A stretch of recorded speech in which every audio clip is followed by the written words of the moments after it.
Sejam muito bem-vindos a mais esse episódio do podcast Endomarketing Brasil. O nosso tema de hoje é a qualidade de vida e o burnout, que são temas que estão sendo super falados, né, nesse ano de 2022. Nosso convidado de hoje é o Fernando Lemos, Relações Públicas, que já está há 17 anos trabalhando com comunicação corporativa, sendo 15 desses anos numa posição de liderança. Seja muito bem-vindo, Fernando. Muito obrigado por ter aceitado o nosso convite.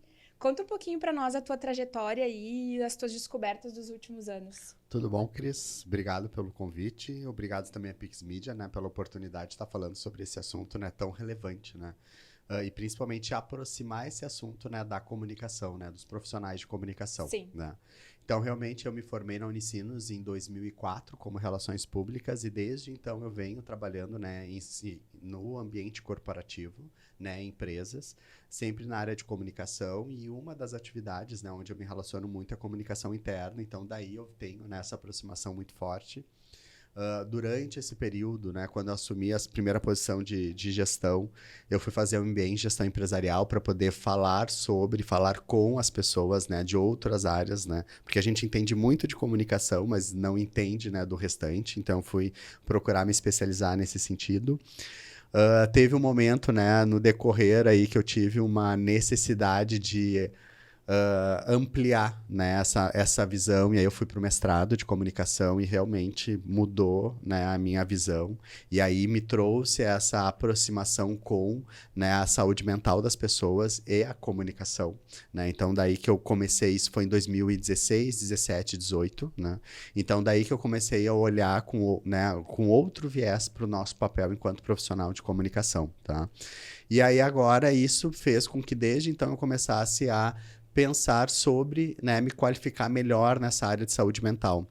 Então, eu fui fazendo alguns cursos e agora eu estou fazendo uma especialização em saúde mental, gestão das emoções e desenvolvimento humano, né? Então, que está sendo realmente uma oportunidade muito rica, né, de ter uma visão de outra área, né, de conhecimento e trazer essas informações, né, para o nosso dia a dia de comunicação, né? Que legal, Fernando. Muito obrigada por ter aceito aí o nosso convite, e essa tua experiência com certeza vai ser super bacana para a gente bater um papo. E eu acho que é legal a gente iniciar até assim explicando por que a gente está falando desse assunto, né, nesse momento. A OMS incluiu a síndrome de burnout como uma doença ocupacional agora, né, para esse ano, recentemente. O que isso quer dizer? Agora estão previstos os mesmos direitos assegurados no caso das demais doenças relacionadas às atividades de trabalho. E isso desperta a atenção aí das companhias que podem ser responsabilizadas pelo burnout, né? A gente, digamos que passa a deixar de colocar só sobre a responsabilidade da pessoa e trazer para a companhia, digamos que esse papel de prevenir, né, e se responsabilizar mesmo também, né, pela doença, né? Então, assim, só retomando o que é o burnout, é uma síndrome, né, que é gerada a partir do estresse crônico no trabalho. Entre os sintomas estão aí o esgotamento físico e mental, ansiedade e depressão e a perda de interesse, né, no trabalho. E a gente tem falado muito sobre esses temas relacionados à saúde mental em função da pandemia, né? Será que quando passar a pandemia, se é que a gente pode falar dessa forma, o burnout vai melhorar também? Sim, a expectativa, é o que nós estamos trabalhando para, né? Mas pelo fato de ter aí já mais de 17 anos, né, de trabalho, enfim, e pelo que a gente vem acompanhando hoje no dia a dia, eu tenho, né, uma visão mais crítica, né, sobre, né, esta questão, será que vai passar isso ou não, tá? Porque o que é importante a gente primeiro pensar, né, que existe realmente um momento onde se abre um espaço para falar sobre saúde mental dentro das empresas, porque não existia esse espaço antes, né? E isso é em função da pandemia, tá? Só que antes da pandemia, os ambientes corporativos já estavam doentes, né? As pessoas já estavam doentes, né? Segundo estudos da OMS em 2017, a depressão já era considerada uma das principais sintomas, né, de adoecimento nas empresas, e a previsão deles era que até 2020 seria a doença mais incapacitante do mundo. Tá? Isso em 2017. Provavelmente eles não geraram, né, o vírus para poder fazer com que essa previsão deles, né, se tornasse realidade. Tá? Isso porque quando eu entrei no mestrado, a minha principal inquietação era essa, gente, as pessoas estão doentes nas empresas, né? E como nós, profissionais de comunicação interna, estamos contribuindo para este cenário. Então, foi essa inquietação que me levou para o mestrado. E aí, a partir disso, eu comecei a estudar uma base, né, que não era da comunicação, mas sim das relações de trabalho. Então, eu fui buscar, né, junto com a minha orientadora, enfim, a Cleusa, que é espetacular, enfim, fui buscar mais informações sobre psicodinâmica de trabalho, as relações de trabalho, e aí me abriu um universo do qual eu desconhecia. E eu fui fazer cursos, eu fui me aprimorar mais para poder falar mais sobre isso. Tá? E eu fui ver realmente que tem uma rotina de trabalho, uma cultura dentro das empresas que é propícia, né, para estes estilos de adoecimentos, tá? A síndrome de burnout, né, que hoje se fala tanto, na realidade ela é uma doença que já está presente nos ambientes organizacionais há décadas. Tá? E isso a gente tem, ela foi detectada, né, por um americano, né? Isso na década de 70, 1970, só que a gente tem uma escola de psicodinâmica do trabalho francesa, né? Que são profissionais que já estudam, né, as relações de trabalho e a relação do trabalho com a identidade das pessoas. Tá? Isso ali da década começou em 1950. Tá? Então, eles são profissionais, são estudiosos acadêmicos que têm uma base teórica e também de pesquisa nos ambientes organizacionais muito rica e que nos dá a possibilidade de ter uma compreensão melhor sobre essas relações, tá? Então, o que acontece? Assim, a síndrome de burnout ela está baseada em 3 pilares, tá? Que é a exaustão emocional, que é a despersonalização e que é a redução da valorização profissional. Então, quando a gente fala sobre síndrome de burnout, ela não é só estar ligada ao excesso de trabalho. Ela tem esses 2 outros pontos que são muito importantes. Então, hoje a gente vê muitas práticas sendo relacionadas para que a pessoa possa se sentir mais tranquila no ambiente de trabalho. Mas não adianta a gente trazer essas práticas se a gente não mudar as nossas relações de trabalho. Né? O que a gente está cobrando das pessoas, se a gente está deixando espaço para elas serem quem elas são e se a gente está dando espaço para que elas possam se relacionar, né, da melhor maneira dentro das organizações. Tá? Também entra aí a questão do reconhecimento, né? Perfeito. Né? Então, no momento que eu estou praticando a minha atividade laboral e eu não tenho esse reconhecimento, aí a gente vai para uma das questões que acaba levando para a síndrome de burnout, né? Que é a despersonalização. Né? Peraí, mas quem eu sou nessa relação de trabalho? Se eu não me reconheço enquanto pessoa nessa relação de trabalho, eu já abro margem para mais um passo a caminho da síndrome de burnout. Né? Se eu não me sinto realizado, aí eu estou aí no 3º pilar da síndrome de burnout. Então, é importante a gente ter essa clareza muito forte, né? Logo no início dos estudos, ali na década de 70, alguns autores, né, pesquisadores da língua francesa começaram a estudar muito e aí eles identificaram algumas áreas de trabalho muito propícias para, né, desencadear a síndrome de burnout. A área da saúde era uma delas e professores era uma delas, tá? Porque professores nas séries iniciais, principalmente, e a área de saúde, aqueles setores onde as pessoas estavam no estado mais crítico e elas não chegavam a sair bem ainda do hospital. Principalmente as áreas de UTI. Tá? Porque o que acontece? Quando o professor, nas áreas iniciais, ele se dedica, né, a vida dele a ensinar para a criança, só que ele não consegue ver o resultado final do trabalho dele. Ele só consegue identificar o resultado do trabalho dele quando ele vai ver o adulto E esse adulto se refere a ele dizendo, bah, professor, eu me lembro como tu foi importante na minha vida. Aí ele vai olhar, pô, o meu trabalho foi reconhecido, né?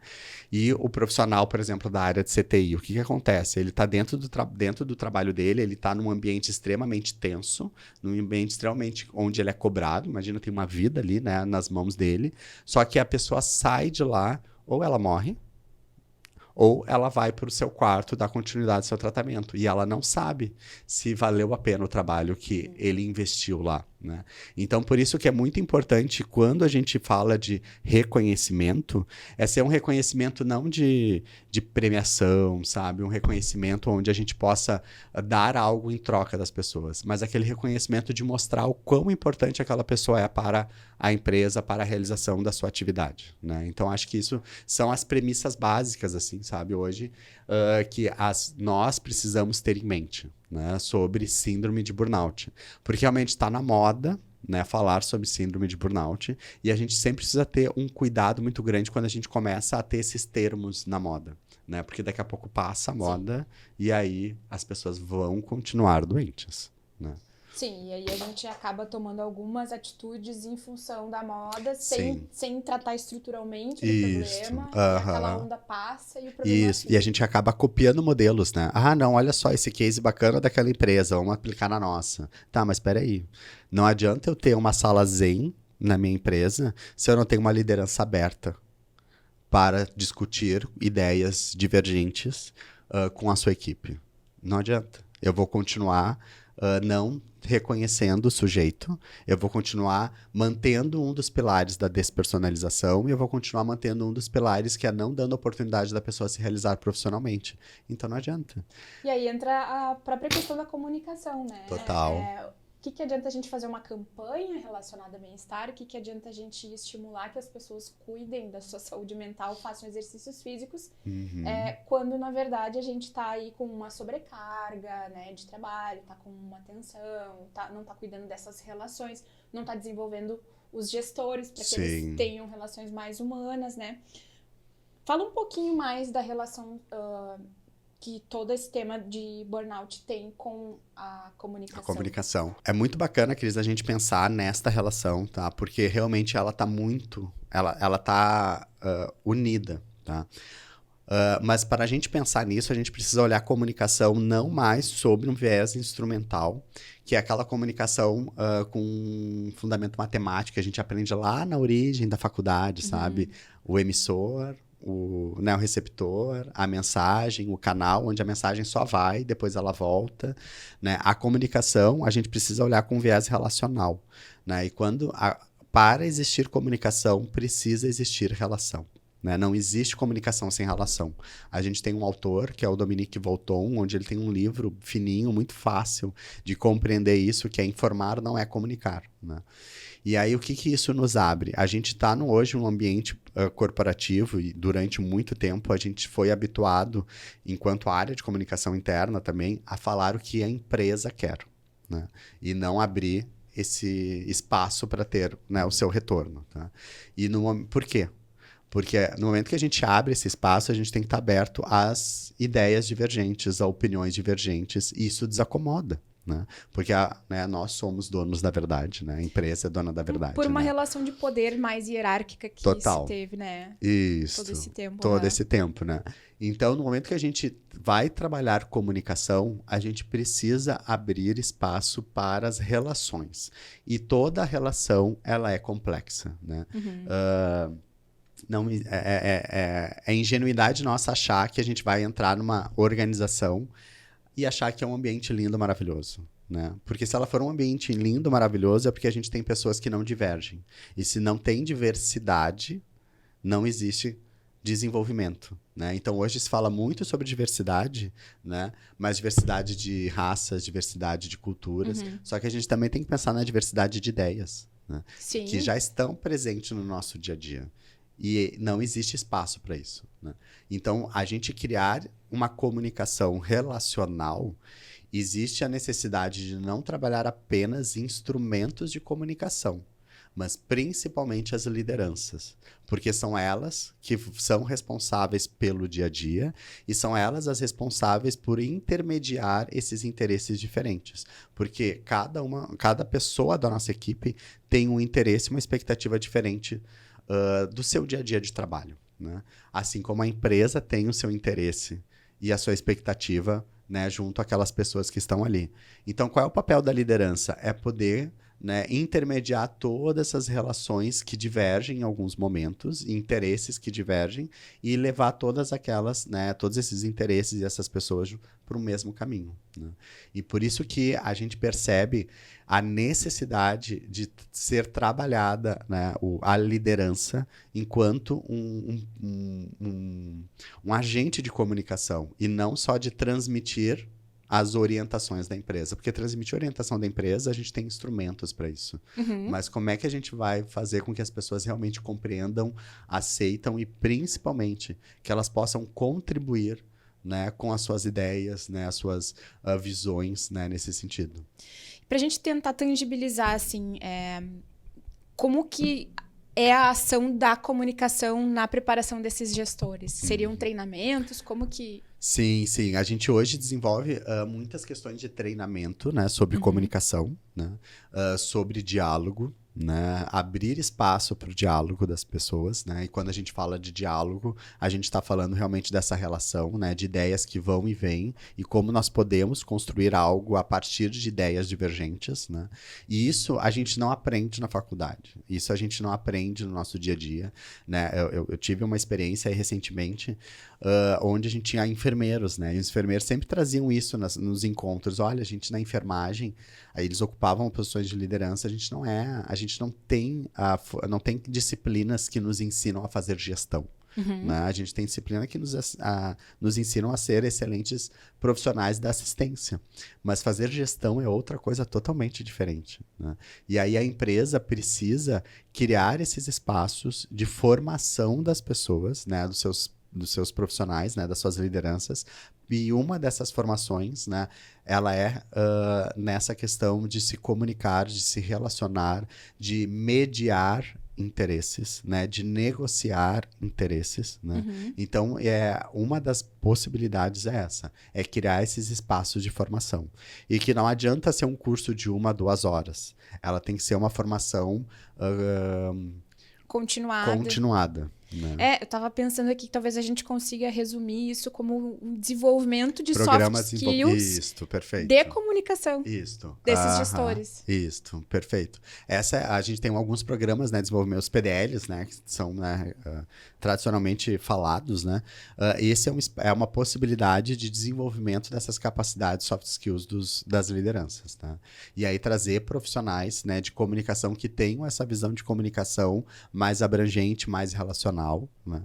Porque os próprias lideranças têm as suas expectativas. Eu sempre digo, né, que nós, enquanto lideranças intermediárias, eu acredito que a gente está também dentro de uma posição hierárquica muito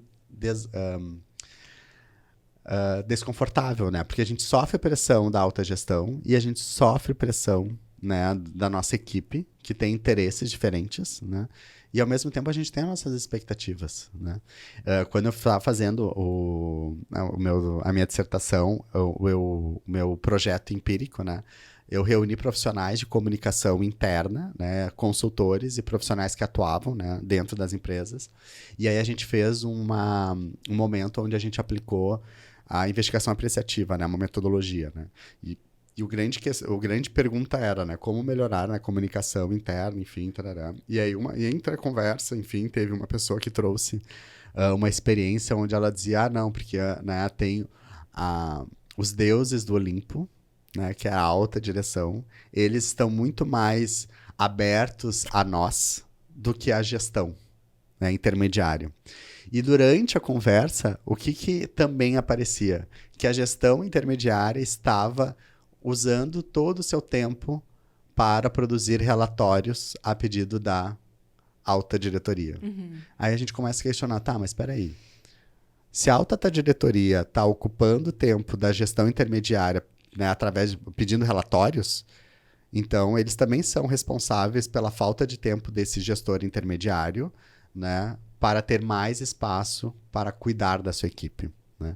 Então, para verificar que a própria relação entre as diferentes hierarquias da organização, ela também contribui, né, para a ausência de espaço e tempo onde o gestor possa se relacionar bem com a sua equipe. Porque geralmente o que acontece? O gestor acaba pressionando a sua equipe por resultados, porque ele é pressionado por resultados. Ele precisa colocar lá no relatório dele números azuis, por exemplo. Né? E se eu não tenho essa possibilidade de espaço e tempo, né? A gente sempre fala sobre isso, né? A importância de ter espaço e tempo para que as pessoas possam se relacionar. Porque geralmente esse espaço e tempo, ele é tido como um período improdutivo pela autogestão, porque ainda tem-se aquela visão, né, de industrial, de que para eu estar produzindo eu preciso estar trabalhando. Só que hoje a gente está numa era relacional, né? Então eu preciso propor espaços onde as pessoas possam se relacionar, ter um momento onde eu possa ter como equipe, onde eu possa conhecer mais uma equipe, onde a gente possa trocar essas ideias. Então isso é extremamente positivo para que a gente consiga criar um ambiente mais saudável. Né? Então a gente não está falando de espaço zen, a gente não está falando de massagem, a gente não está falando de um dia de folga. A gente está falando de um espaço dentro do nosso horário comercial para que o gestor possa conhecer mais o seu colega de trabalho da sua equipe, né? Não seja só mais um colega de trabalho, né? Eu não preciso também ser o melhor amigo, mas eu preciso entender as necessidades dele, eu preciso entender que essa pessoa tem um problema em casa, daqui a pouco que essa pessoa tem interesses, né? Então eu preciso conhecer mais sobre isso. E para isso eu preciso de um espaço e tempo. É acolher a humanidade da pessoa, da equipe, de uma maneira integral, né? Sim, total. Exatamente, não só essa relação de extrair a produtividade da pessoa, né? Com certeza, com certeza. E isso que né, a gente fala das empresas, né? Mas eu sempre digo, né? As empresas são pessoas. Sim. Né? Então, as pessoas, né, precisam também abrir essa possibilidade, e se atualizar, né, sobre esse momento que nós estamos vivendo, né? Que não é mais aquele momento, né, ainda da Revolução Industrial, onde a gente calcula o tempo das pessoas por tempo. Eu levo tanto tempo para criar uma peça, né, de divulgação. Eu levo tanto tempo para produzir um texto, né? Eu levo tanto tempo para X atividade. Não. Né? Existem outras formas de fazer essa medição, como a própria questão da qualidade do produto que é entregue. E até os momentos de improdutividade clássicos da pessoa, daqui a pouco eles estão formando ali, né? Principalmente a gente que trabalha assim com humanas, né? Isso. Eles estão formando uma ideia, desenvolvendo uma competência, alguma atualização, que vai fazer toda a diferença ali no resultado final e que a gente não tem como medir. Medir isso daí, sabe? Eu tive uma situação um tempo atrás, a gente tinha uma área, né? Um profissional de qualidade, enfim, que estava desenvolvendo todo, né, o mapeamento, né, dos processos, né? E aí a gente, com reunião com ele, olha, Fernando, eu preciso definir o processo da criação, que é um dos principais processos, né, de uma área de comunicação, né? Ok, tá, perfeito. Aí eu comecei a desenvolver o processo e teve um momento lá que tem um processo criativo. Tá, mas como é que é esse processo criativo? Cada pessoa tem o seu. Não, mas tu tem que, né, padronizar. Não tem como padronizar, porque processo criativo é subjetivo de cada pessoa. Eu já tive colegas que precisavam dar uma volta, caminhar. Tinha colegas que precisavam sair da sua cadeira e ficar sentado num cantinho. E voltavam com ideias mirabolantes, assim. Então, é respeitar a subjetividade da pessoa, né? E isso que é o difícil, porque a gente ainda está habituado a ter pessoas nas caixinhas. Né? Então... Muito se fala, né, que 2022 é o ano da saúde mental. Talvez motivados por essa questão da OMS e também no momento que a gente está vivendo aí, é uma pandemia que não tem a menor previsão de se encerrar. E tu chegaste a escrever um artigo para o portal InfoHealth a respeito, depois a gente compartilha o link para o pessoal ler. Mas aí eu te pergunto... 2022, a gente já tá aí com mais de um mês de ano novo, né? Tá sendo o ano da saúde mental? É muito recente ainda, né? A gente tá indo no período de praticamente férias das pessoas aí, né? Mas, mais uma vez, é necessário a gente pensar sobre esse ano, tá? E eu trago os meus questionamentos, pensar a saúde mental não a partir da pandemia. Se a gente começa a pensar a saúde mental a partir da pandemia, a gente vai ter um recorte muito pequeno, tá, sobre o que é saúde mental nos ambientes corporativos. Né? Então, a gente vai esquecer, né, das relações de trabalho. E relações de trabalho é o essencial para a gente poder fortalecer um ambiente e tornar ele mais saudável. Tá? O que a gente percebe, o que a gente vê os movimentos sendo feitos, são movimentos onde de espaço de zens, sabe? São coisas mais pontuais que estão sendo feitas, que são positivas, né? Que são importantes, mas ainda é necessário, né, ser feito um trabalho maior sobre as relações de trabalho, né? Sobre como a gente vai poder oportunizar que as pessoas não percam a sua personalidade no ambiente corporativo, né? Que elas não precisem deixar quem elas são para executar aquela tarefa. Que elas possam se sentir à vontade para colocar a sua ideia num grupo, né? E muitas vezes a gente tem aí alguns exemplos quando a gente entra numa reunião e tem aquele momento de silêncio, né? O gestor, quem tem uma ideia bacana? E tem aquele silêncio mórbido, né? Com certeza ali a gente já tem um ambiente que não é propício para a saúde mental. Porque eu não estou dando espaço para a pessoa se realizar profissionalmente, eu não estou dando espaço para a pessoa contribuir, né? Trazer a sua personalidade para o dia a dia. Né? Digamos que esse silêncio, ele é um sintoma. Ele é um sintoma, com certeza. E não existe relação. Se no momento que eu tenho um silêncio entre o gestor e a equipe, é um grande sintoma, né, de ausência de relação de trabalho, de ausência de oportunidade para a pessoa expressar a sua personalidade. E aí a gente está falando de um dos pilares da síndrome de burnout. Que outros comportamentos tu destacaria, assim, das lideranças que daqui a pouco estão reforçando esse tipo de despersonalização? Despersonalização. Uma delas, então, é a falta de abertura, né, para esse diálogo, né, para esse espaço.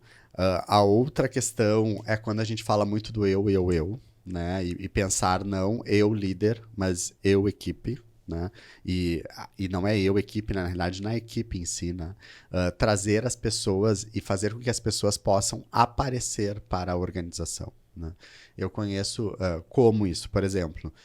Tem um projeto, o projeto da área de comunicação. Não, mas espera aí, o projeto... Quem é da área da comunicação que esteve envolvida nesse projeto? Foi a fulana e a beltrana. Então, traz essas pessoas para aparecer também. Né? Não deixa elas só dentro da sala, sabe? E é bacana quando a gente fala do setor, mas é mais importante quando a gente traz as pessoas que estiveram ali. E também tem uma outra coisa que eu me questiono muito, é que às vezes também as pessoas, mas eu tenho que trazer toda a equipe. Não necessariamente. Porque dentro da própria equipe também é necessário esse papel de reconhecimento, né? Das pessoas que efetivamente tiveram. Porque no momento que tu começa a querer prestigiar toda a equipe, tu desprestigia quem efetivamente a individualidade, quem realmente esteve envolvido naquele projeto, né?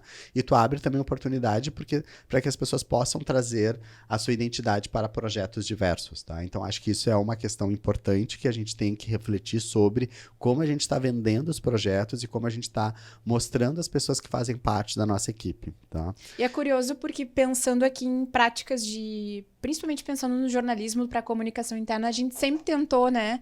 Não vamos valorizar a pessoa, não vamos valorizar, vamos trazer a área, vamos, né?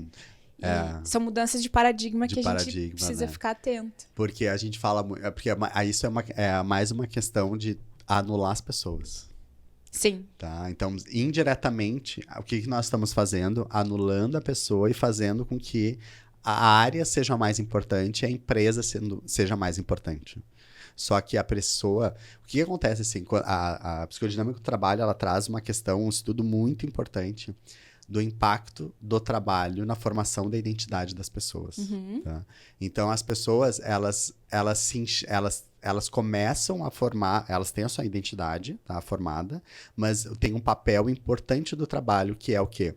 Eu sou o Fernando, hoje eu estou no Grêmio Náutico União. Eu sou o Fernando do União. Eu já fui do União, então, né, é normal. Fernando do União, Fernando Juvenil, Fernando do Mãe de Deus, Fernando da ESC, né? O sobrenome organizacional que a gente chama. Sim. Né? Então, isso é muito comum acontecer. Isso nos dá uma personalidade. Tá? Da mesma forma que a gente tem uma questão muito forte nas relações, na formação do trabalho, que é esse sobrenome organizacional. Um outro exemplo, quando a gente está conversando, eu sempre falo para as pessoas, faz um exercício e pensa assim, ó, tenta não perguntar o que a pessoa trabalha nos primeiros 10 minutos de conversa. Né? É difícil, porque automaticamente a gente está associado, né, à nossa atividade profissional. Né? A profissão que a gente exerce, ela também, principalmente no Brasil, tá? Ela também define os espaços que a gente ocupa. Tá? Então, outra questão importante. A gente tem aí, por exemplo, atividades mais simples, mais importantes para o nosso dia a dia. Às vezes elas têm espaços de alimentação diferente da diretoria. Né? Às vezes ela tem espaço de circulação diferente de outros níveis hierárquicos. Né? E às vezes ela tem condições econômicas, em função da atividade dela, de não conviver no mesmo espaço externo do que o seu diretor, do que o seu gerente, por aí vai. Né? Então isso é muito forte aqui no Brasil. Né? A gente tem uma cultura, né, de segregação, né, nesse sentido. Assim. Então isso é uma das questões que são importantes a gente pensar da influência do trabalho na relação das pessoas. Tá? E, por vezes, a gente tem que... Aí, quando a gente fala dessa quebra de paradigma, é a gente começar a não falar tanto da empresa, mas começar a dar mais espaço para as pessoas. E eu passo a ter o Fernando Lemos. E de uma forma horizontal, né? Total. Uhum. Aí a gente começa a diminuir as hierarquias, né? A gente começa, né, a realmente criar espaços mais saudáveis onde as pessoas possam se expressar mais. Né? Elas possam trazer mais quem elas são. Né? Hoje eu estou muito bem, né? Mas quem sabe amanhã eu não posso ter tido algum problema fora da empresa que vai me afetar na minha produtividade. Então eu preciso, quando aquela pessoa olhar, ter um nível de conhecimento dela que eu vou entender, a Cris não está bem hoje. Então deixa eu preservar ela. Né? Porque no momento que tu vier 100%, 200%, eu sei que tu vai entregar, sabe? Tudo aquilo que a gente espera. E porque o teu resultado vai ser a partir de um trabalho de 1 ano, 2, Sim. mais, né? Quer dizer, é esse o teu valor. Sim. E não o daquela semana. Não daquela semana. Uhum. E a gente tem muito disso, né? A gente demora para construir, né, uma reputação, né? E ao mesmo tempo leva segundos para destruir ela. Né? Então acho que isso é uma questão bem importante de ser considerada. Muito, muito interessante, assim, essas questões da psicodinâmica do trabalho. Me parece uma área teórica que é bem interessante para os profissionais de comunicação se aprofundarem, né? Principalmente para quem trabalha com os públicos. Abriu minha mente. Total, porque a gente vai replicando modelos, vai replicando replicando case. Aquilo deu outra coisa, né? Que é um erro, né, que a gente comete, né? Deu certo o case na empresa X. Vamos trazer para nossa realidade. Não, gente, porque a minha realidade é diferente da empresa X.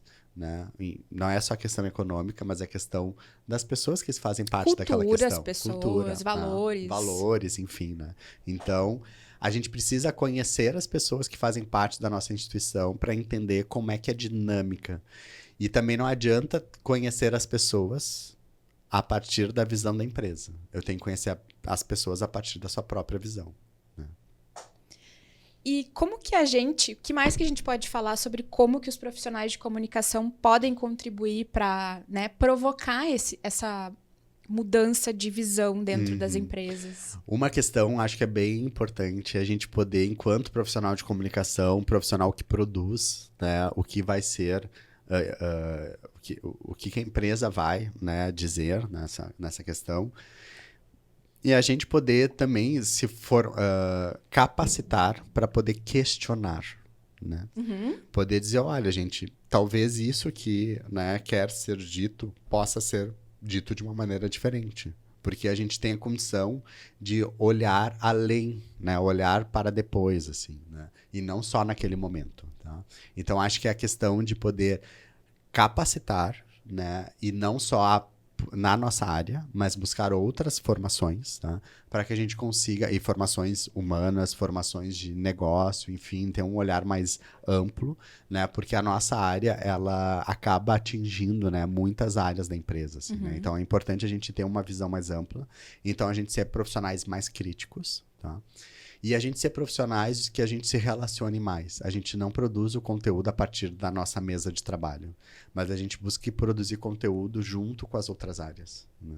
Porque a gente acaba aprendendo muito, né? No momento que a gente se relaciona mais com os outros setores, a gente conhece mais o dia a dia das outras áreas. A gente vai escrever com mais propriedade sobre aquilo, né? E aí, não só escrever, mas criar projetos, né, nesse sentido. E até provocar outras áreas, né? Perfeito. Dizendo, por que vocês não conversam com a área tal? Tem um projeto assim, assim, a gente entende que tem sinergia. Isso, perfeito. Né?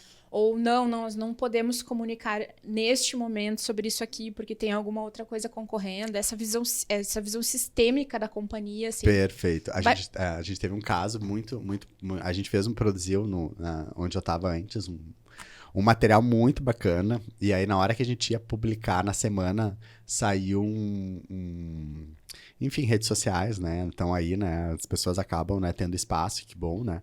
E aí saiu uma denúncia, né, sobre um tipo de comportamento justamente, né, na área que a gente estava produzindo esse material.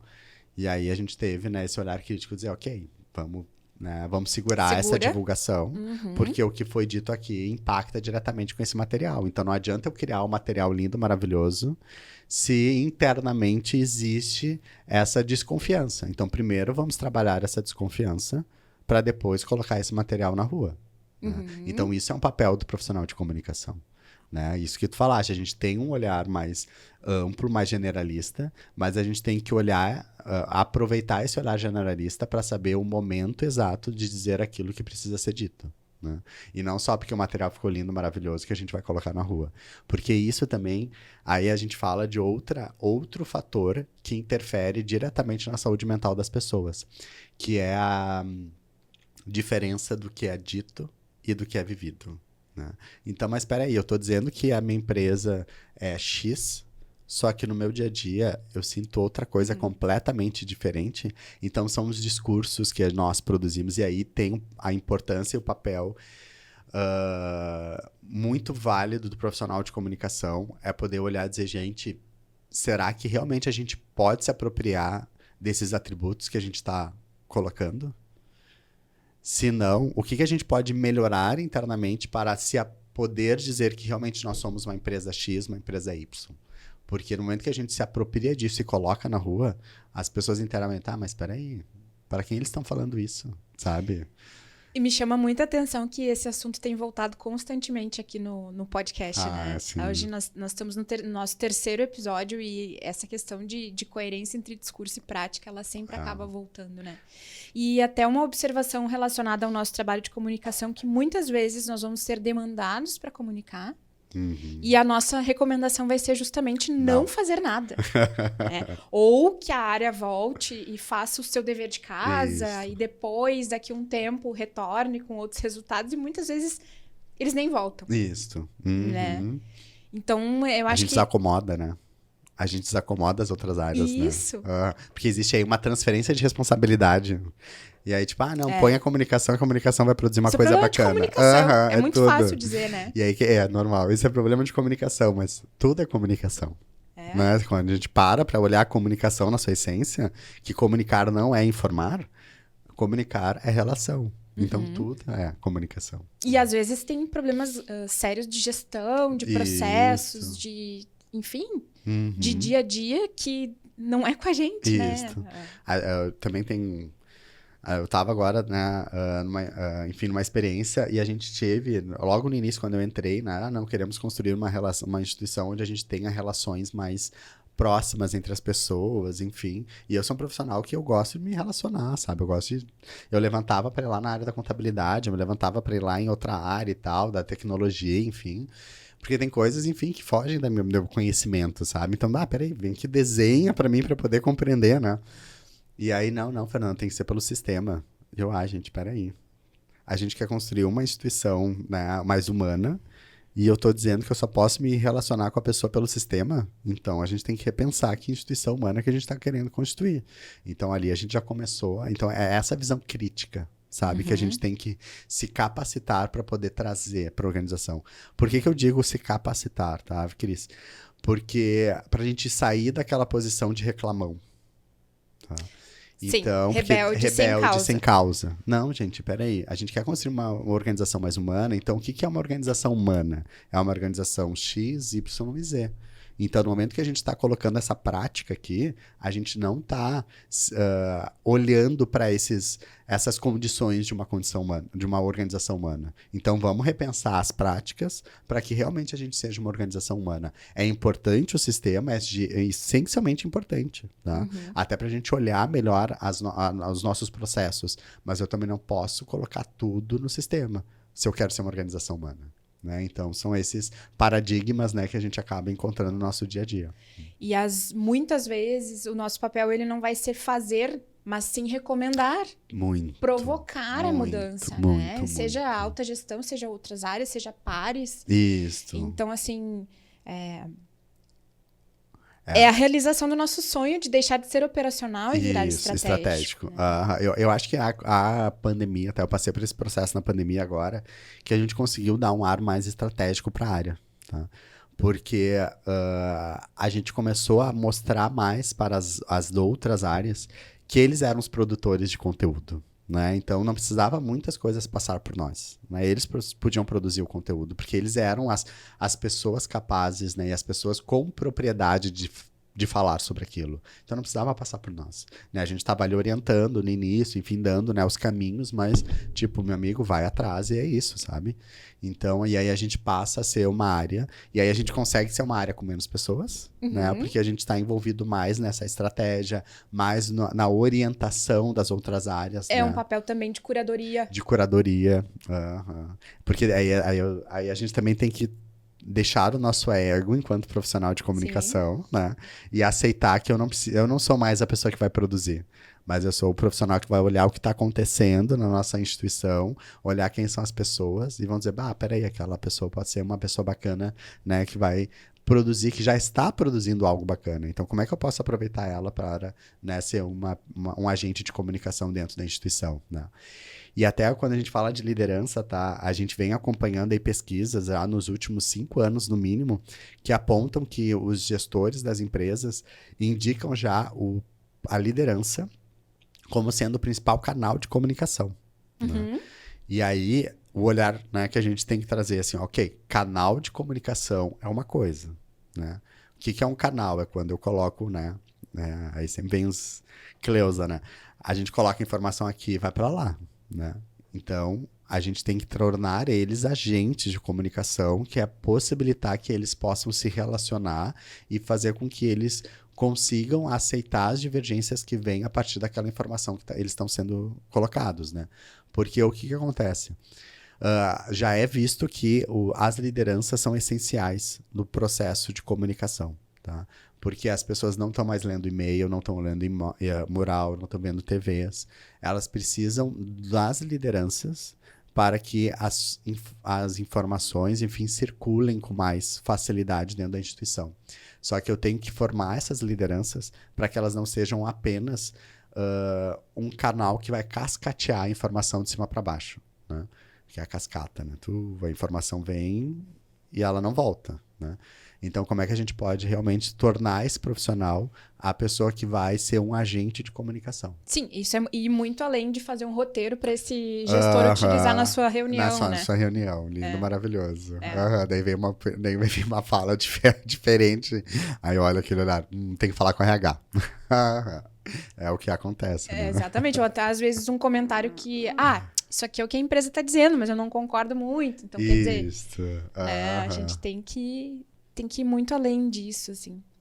Aproveitando o gancho tu comentaste da pandemia, né?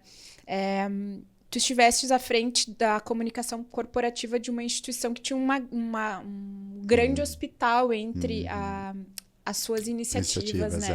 Conta um pouquinho para nós como é que foi, né? Vivenciar no dia a dia esse ambiente de incertezas aí. Acho que talvez o lugar mais desafiador, né? Foi muito rico, né? Eu entrei, na realidade, em 2019 na Associação Educadora São Carlos para criar a área de comunicação corporativa. E aí, em paralelo, daí eu já fui responsável, né? As atividades de comunicação e marketing das unidades vieram para dentro dessa área de comunicação. E dentre as unidades, a gente tem o Hospital Mãe de Deus aqui em Porto Alegre. A gente tem o Hospital Santa Ana, mais 3 hospitais que eram focados, né, em saúde complementar, né, que atende essencialmente o SUS.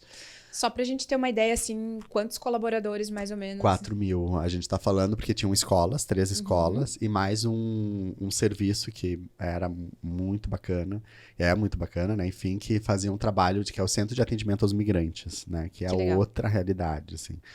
E eles também tinham eles têm, né, 4 centros de atendimento psicossocial, né, que trabalham, né, na saúde mental, assim. Então, realmente foi um privilégio, né, ter participado aí desse momento, né, da instituição. E durante a pandemia, né, o que aconteceu? Foi dia 13 de março, dia 16 de março, eu e uma colega, nós nos mudamos, né, nosso escritório era próximo, né, do Mãe de Deus, não era dentro do Mãe de Deus, até para que a gente tivesse um olhar, né, macro, né, de todas as unidades. E no dia 16 de março, eu e ela, a gente, né, criou um QG improvisado dentro do auditório do hospital, e de lá a gente ficou produzindo conteúdo, estando, né, inserido, né, no dia a dia. E foi um aprendizado que validou, né, uma das coisas que a gente tem visto, a necessidade de a gente trabalhar com um ambiente de incerteza. Né? A gente não está habituado a trabalhar com ambiente de incerteza. A gente está apropriado a trabalhar com ambientes mais previsíveis. Né? E a pandemia nos trouxe que essa previsão... Ok, a gente pode prever algumas coisas, mas não. Né? Mundo bunny, né, que se fala hoje em dia. Isso. E a incerteza é a única certeza. A única certeza que a gente tem, né? E isso foi o que marcou para mim, assim, que no ambiente, né, a gente tem os médicos que têm, né, uma formação que são as pessoas que que podem, né, nos dizer a partir de exames, enfim, a partir das suas experiências, qual é o melhor tratamento, né? Eles não tinham essa informação para dar. Então, peraí, para onde a gente vai? A ciência não estava suportando, Não estava suportando, né? Graças a Deus, né? E para a gente ver, né, como é importante, né? O momento que a gente vive hoje, em cerca de 1 ano, a ciência se uniu e a gente conseguiu começar a ter já estudos que resultou numa vacina, né? Coisas que anos atrás a gente não tinha essa velocidade, né? Então, para ver que graças a Deus a gente está no momento, só que é preciso ter espaço para que, né, a ciência possa desenvolver essas questões, né? Enfim. Mas voltando para a experiência, então, quais foram, né, os principais aprendizados, assim? Complexidade, né? Incerteza, né? E aquilo que eu havia dito, assim, né? A gente se abrir para trabalhar comunicação com outras áreas. Né? Eu aprendi muito, muito com o pessoal da área de qualidade e segurança. Né? As pessoas perguntam, não tem medo de estar dentro do hospital? Eu falei, gente, para mim é o lugar mais seguro, né, que temos nessa pandemia, estar no hospital. Porque diariamente a gente tinha as reuniões de comitê, e aí o pessoal da área de qualidade, né, os outros profissionais traziam, né, informações, acompanhando o mundo inteiro e tal. E eu me sentia seguro, né, porque eu sabia como era o uso da máscara, eu sabia como é que era o uso, né, a importância, né, do álcool gel, né, eu sabia de coisas que eu via no dia a dia as pessoas brigando na rua pelo uso da máscara, mas ao mesmo tempo elas usando o equipamento de forma errada, né? Então, dentro do hospital eu sabia como isso acontecia. Só que muito desses conteúdos não eram produzidos por nós, né? A gente ajudava a pessoa a produzir esse conteúdo. Por quê? A gente tinha uma necessidade, uma velocidade, né, de colocar isso na rua. Né, e o próprio conhecimento técnico. E o próprio conhecimento técnico. Então, qual era o nosso desafio? Transformar aquele conhecimento técnico numa linguagem mais acessível. E, ao mesmo tempo, ter velocidade para colocar o máximo possível de informação na rua. Né? E fazer com que as pessoas se envolvessem, compreendessem aquilo. Porque não adianta também eu pegar um técnico, botar aquelas palavras, né, complexas, enfim, que só eles acabam entendendo, né? Entre eles acabam entendendo, e aí as outras pessoas não vão entender. Né? Então, como é que eu posso traduzir isso? Mas, ao mesmo tempo, vamos pensar melhor como é que eu posso mostrar para o técnico como é que ele pode se relacionar com o maior número de pessoas. Né? Então, esse foi um desafio bem bacana que a gente conseguiu desenvolver lá. E tem uma outra coisa também, que ali a gente viu a vulnerabilidade das pessoas. Né? E aí é a questão da comunicação, né? Da relação. Né? As pessoas não são super-heróis, né? Isso era uma coisa que a gente sempre bateu lá, tipo, não vamos usar super-heróis nas nossas campanhas, né? Porque as pessoas não são super-heróis. Elas possuem vulnerabilidades, né? Elas estão já se doando aqui, né? A mais do que, né, o normal. e elas estão muitas vezes afastadas das suas famílias, né? Elas têm os seus problemas, né? Então, em algum momento eu preciso, né, ter o cuidado e um olhar também com essas pessoas, né? E aí isso também foi um aprendizado muito forte, assim, né? Como é que a gente pode criar um ambiente mais humano, né, com esses profissionais que estão ali, né, se dedicando numa situação extremamente, né, atípica, né? Porque eles também precisam de cuidado, né? E como é que eu posso fazer uma comunicação que possa cuidar mais das pessoas, assim, né? Então, como é que essa comunicação não é só por meio de canais de comunicação, mas é por meio das pessoas que estão ali interagindo no dia a dia. De novo, é o olhar para o ser humano, né? Isso. Que acaba sempre voltando, assim.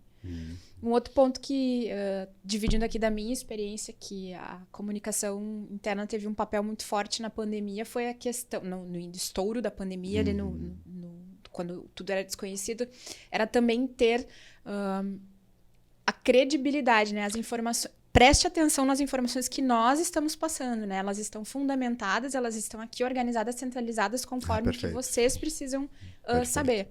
Perfeito. Isso foi outra coisa importante também. É buscar informação de uma fonte, né, que tenha propriedade para falar disso.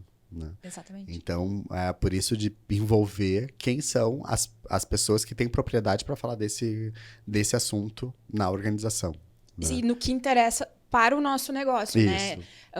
Deixar as pessoas muito tranquilas de que nós temos uma equipe técnica que está embasando essas informações que nós estamos falando, né? Sim. Porque, assim, a gente teve uma pandemia que veio junto, que foi a incerteza, a desinformação, e a gente não pode deixar de falar das fake news também, né? Total. Isso, eu me lembro que nas falas, assim, quando eu ia para outros ambientes, outros fóruns, eu sempre pedia, gente, por favor, não compartilhe informações sem antes consultar a fonte. Né? Porque o que mais a gente via era isso, né? Via familiares, minha mãe, né? Outras pessoas. Olha só, isso daqui é verdade. Né? Então, eu acabava sendo a fonte para validar a informação. Né? Então, aí eu olhava a fonte, dizia, isso, olha só, aqui a gente tem outra visão, né? A partir dos profissionais que estão aqui trabalhando. Então, isso era muito... A pandemia também trouxe isso, né? A fake news já era uma coisa, né? Que já vinha em função da política, né? Enfim, só que agora a gente entrou aí numa coisa, numa situação que atingiu, né, todos, né? A todos e, em particular, o negócio, no Isso. caso, né? Naquele momento. Então, eram práticas, né? Que podiam afetar diretamente como se faria a gestão desse momento. Desse né? momento. Que legal, Fernando. Muito rica a conversa, assim. Muito obrigado por ter compartilhado aqui os teus conhecimentos e a tua vivência. Eu acho que esse tema também é urgente a gente olhar e, como profissionais de comunicação, se apropriar e entender o nosso papel. Né? Isso, E aí, agradeço, Cris, mais uma vez, a ti, a Pixmedia, e a importância de a gente olhar, tá? Não sobre um viés da pandemia, tá? Mas sim sobre um viés de saúde mental, né? Porque existe uma diferença, né, de como a saúde mental foi impactada a partir da pandemia e de como a saúde mental é impactada no nosso dia a dia de trabalho, né? Então, isso é importante a gente poder cuidar da saúde mental, né? Não só sobre um viés específico, né? E aí, para isso, a gente precisa, né, se capacitar, buscar mais informações, enfim, nesse sentido. Eu avaliaria que a pandemia despertou a urgência, a gravidade, abriu espaço e acho que, principalmente, mostrou o impacto que a saúde mental tem nos negócios. Nos negócios, E aí, a empresa começa a olhar, impactou meu negócio aqui, né? Os números, como é que eu posso olhar essas, né? Isso, né? E aí a gente, né, realmente perceber, né, que existe a necessidade de se falar sobre isso. Porque era muito engraçado que quando eu terminei o mestrado ali em 2019, eu comecei a desenvolver um projeto, enfim, com 2 amigas, enfim, do mestrado, enfim, do doutorado. E a gente tinha uma dificuldade muito grande de falar sobre saúde mental e relações de trabalho, né? A gente não conseguia chegar nas empresas, né? Mas a gente conseguia chegar nas pessoas, porque as pessoas já se identificavam com o tema, né? E aí hoje, falar sobre isso, a gente já vê muito mais postagens no LinkedIn, a gente já vê muito mais empresas contratando profissionais para fazer a gestão disso, né? O que é realmente rico. Então, tem um viés positivo da pandemia, é que abriu espaço para que a gente consiga falar mais sobre isso. É uma grande oportunidade. É uma oportunidade, com certeza. Que legal, Fernando. Muito obrigada. Agradeço. Desejo sucesso aí na tua trajetória. Agradeço o pessoal que nos ouviu em mais esse episódio. Daqui a 15 dias nós voltamos com mais uma edição do podcast Endomarketing Brasil. Obrigado, gente. Até mais. Até mais.